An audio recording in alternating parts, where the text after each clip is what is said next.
Hello friends, welcome back and let's continue the learning of banking from where we left in our previous video. So in our previous video we talked about credit creation, which is the prime function of the commercial banks.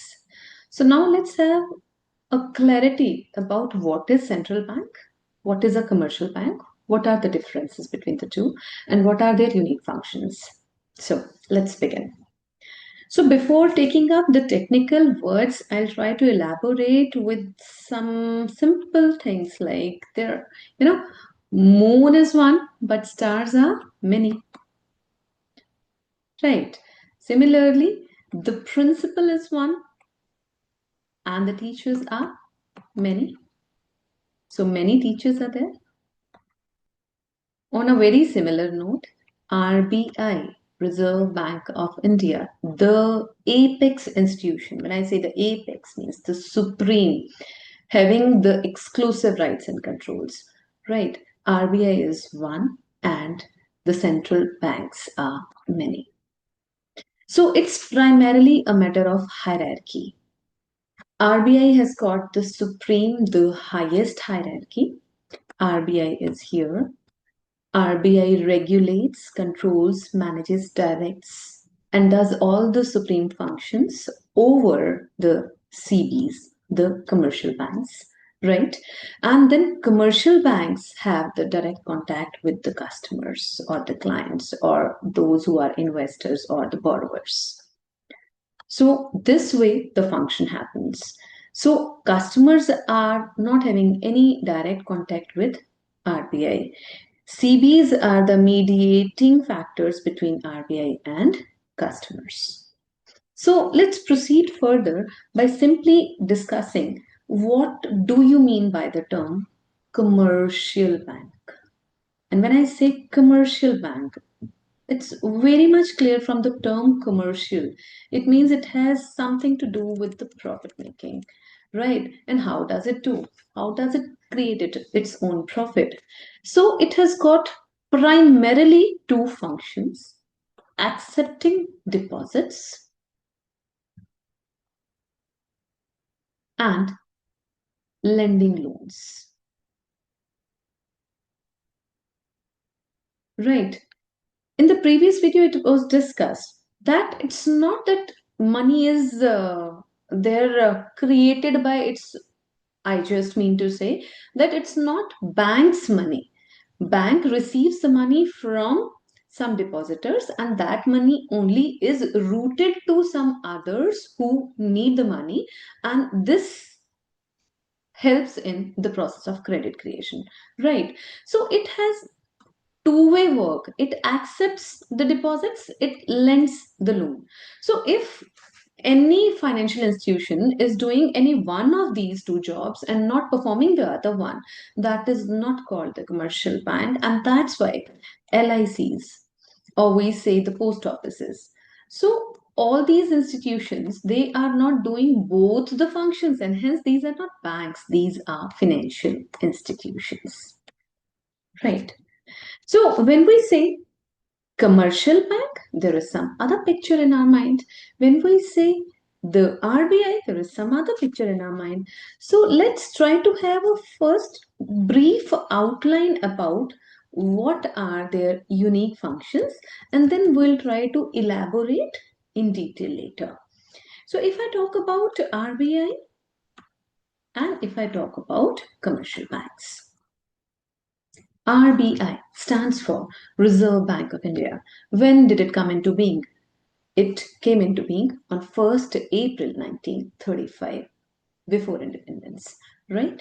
And it's not that everywhere in every country it's known by this name. Every country has its own name. Some people call it Soviet Bank, some say Federal Reserve Bank or Bank of England. So here we have the central bank or RBI. So the nomenclature may vary, but when we talk about the functions, yeah, functions primarily remain the same. So when we say RBI, the first and foremost thing is this is the apex institution or the financial institution or the monetary institution of the country. So this is the apex bank. Apex bank means it has got all the exclusive rights. It regulates, it controls, and it is actually the bank of government and other banks. Right. And when we say commercial bank is that financial institution, right? Which has two functions primarily. They accept deposits and lend loans. So any such institution which is doing these two functions is known as commercial bank. Right. Then we say, I'm so sorry. Again, some malfunctioning. Never mind.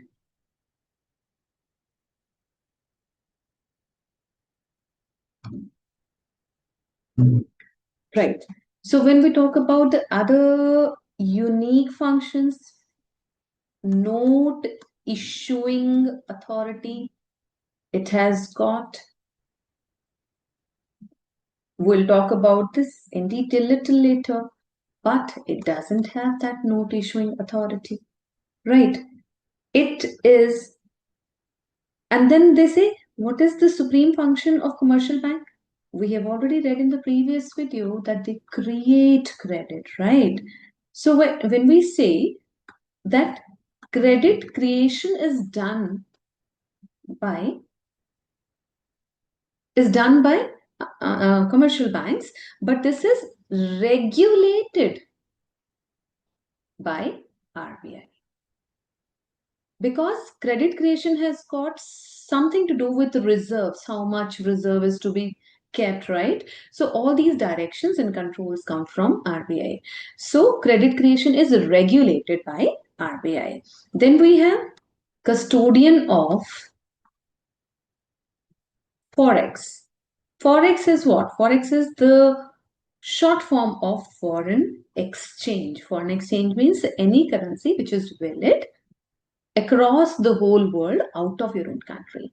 Right? For one country, the currency exchange in some other country becomes the Forex. Right? But it doesn't have this authority. There is special permission required by RBI if some commercial bank is dealing with this. So generally, it is not the custodian of foreign exchange.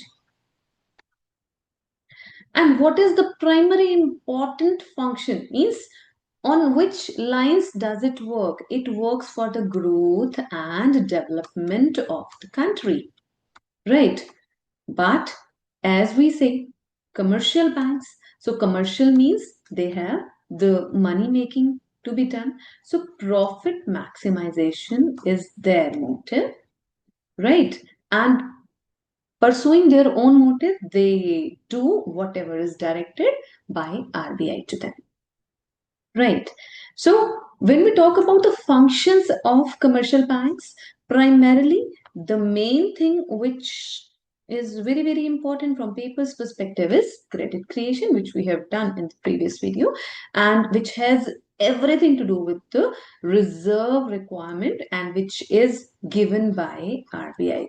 So once again, I'm making it clear that credit creation is done by commercial banks but is regulated by the Reserve Bank of India, the apex institution. So these are the primary differences to get to know. Sometimes students have some confusion that I'm not able to get the differences between the two. So commercial banks are many, but RBI is one. The authority is RBI and other functionaries are commercial banks. So now let's go ahead with the functions of the RBI. So we have talked about the functions of RBI in this table of differences, but let's go in detail. The first and foremost thing is this is the apex banking institution of the country, banking authority. Apex, unique, the supreme, which has got all the controls and has all the exclusive rights to deal and to direct the commercial banks, right? All the reserve requirements and other directives are framed and executed by by this apex authority, that is Reserve Bank of India. Then we have the note issuing authority. Note issuing authority, this is the currency authority of the country, RBI, because whatever currency is prevailing in the country, but for 1 rupee note and coins. I'm saying but for. It means only these are excluded. Rest all, the whole currency is issued by the RBI. So this is responsible. And we did talk about this in the chapter of money, where we talked about the money supply, and we discussed that the RBI, the central bank, and the commercial banks, these are the money creators. So as currency is issued by them, so it's the money creator and the currency authority. And this 1 rupee note and coins are issued by the Ministry of Finance. It's not that any time, whenever it needs, it can mint the new currency, coins, and all. No, there are certain reserves in terms of gold, some foreign currencies, right, which are required, which are to be maintained. If the country has those reserves, then only it will print the new currency. Then we have the third point, the banker, or we'll say government's bank. And when we say government's bank, this question, I don't know why, is the favorite question of all the paper setters and is seen in every alternate year for good 3 to 4 marks. So when we say government's bank, it has further some postulates in it that, like, a bank does a number of functions for its customers. On the very similar note, how RBI performs functions for the banks and the government, right?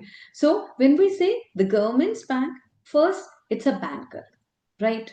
And banker means it accepts deposits, lends loans, manages the accounts, right? So all the accounts are managed by RBI of all the governments, right? Then we have the agency function, or it's an agent to the government.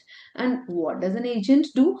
Agent does the function of buying and selling of securities. Buying and selling of securities. Whose securities? Government's securities. Right? And then we have the third one is advisor. And when I say advisor, advisor, as the name suggests, it advises in case of some monetary expansion or contraction required to stabilize the money market. So it frames the policies and advises as and when there is any fluctuation in the economy, in money market or something. Right. Then after discussing the function of government's bank, RBI is also banker's bank. Banker's bank. Now please try and understand. As a government's bank, we have to elaborate these 3 points. If we are missing on any one of these, we are sure to get the reduction of marking in our examination, right? Because every marking key is set up framing all these 3 functions. So if one of these is missed, it means we have some loss of marks. Now, banker's bank, again, because it is a bank to the banks. So, as a bank, what does it do? As a bank, it accepts the deposits and lends the loans to the commercial banks. So, deposits and loans are dealt by the RBI for the commercial banks. Then we have supervisor. What does a supervisor do? Supervisor simply supervises. Is everything going all right? Are all the directives followed? Are all the policies which are shared executed properly or acted upon or not? So, whatever instructions related to credit creation, expansion of money, contraction of money, right? Stability in the economy during inflation and deflation, whatever. So, all these instructions are to be abided by all the commercial banks, and if these are not abided by, then the RBI puts some penalty on these commercial banks to just align them according to the requirement of the nation. Then we have the clearinghouse function. Clearing house function. So what does it mean? Clearinghouse function, what does it mean?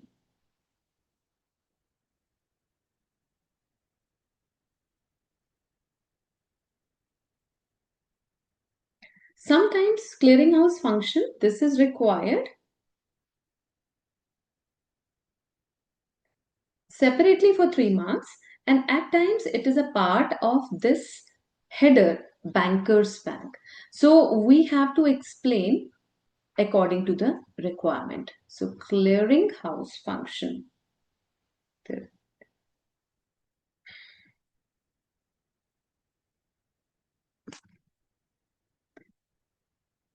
Clearinghouse function simply means that we have already read that all the commercial banks are required to keep certain reserves with RBI, right?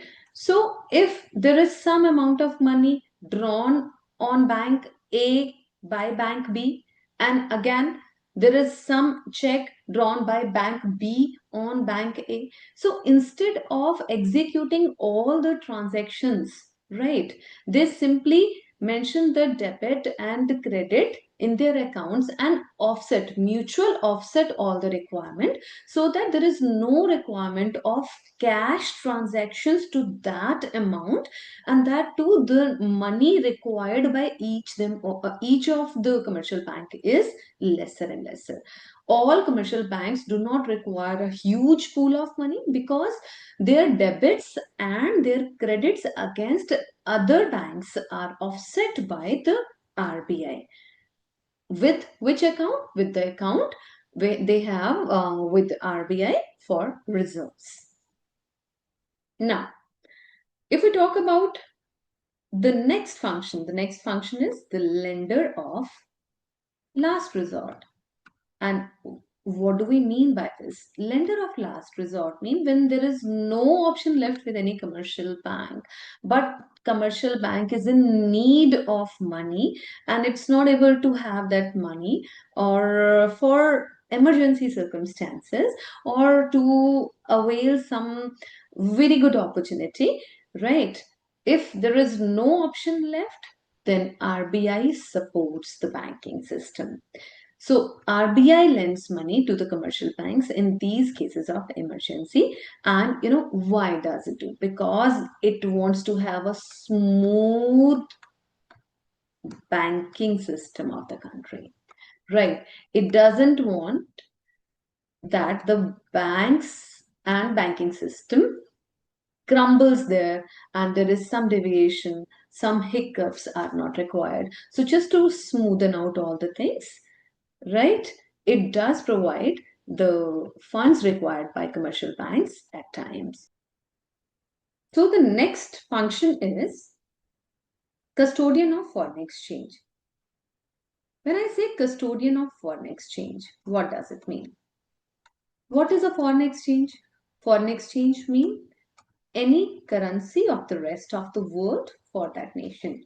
For example, for India, the dollars and pounds are the foreign exchange, right? And custodian means anyone who keeps the custody, right? So if with this function, RBI ensures the stability of foreign exchange rates, and as and when there is some fluctuation, an unwanted and unexpected fluctuation, it does intervene also with the concept of managed floating right? It would be dealt in a huge detail in the chapter foreign exchange market later by the end of this book, right? So it simply keeps the value of the currency, the domestic currency, with respect to the rest of the world on a right platform. If our currency is weakening, appreciating or depreciating, both ways, there are some repercussions of appreciation as well and depreciation as well. So there is a range set by RBI. So if out of that range our currency value goes, so it intervenes, and that intervention is called the managed floating, and with that it simply ensures the stability of foreign exchange rates. And then we have the last but not the least, because on this very topic we would have our next video created, the control of credit. And what is this control of credit? There are some situations of inflation and deflation which may persist in the economy, and both of these are bad. So there should be some control over these. Excess of anything is bad, you all know, right? So how to control? And this control happens with certain measures taken by RBI by simply expanding and contracting the money or credit, expanding and contracting the credit. And we have read about the credit control, credit creation. We haven't read about credit control. So we would create another video, which is a full length video, which talks about the quantitative and qualitative policies of RBI of money control in the economy. Why does it happen? To simply keep the economy away from all hiccups and fluctuations of inflation and deflation, and hence to just maintain a control and managed system. So with this I end up this video of basic understanding about what is banking and what are the basic functions of the RBI and commercial banks. See you in the next video. Till then, stay tuned.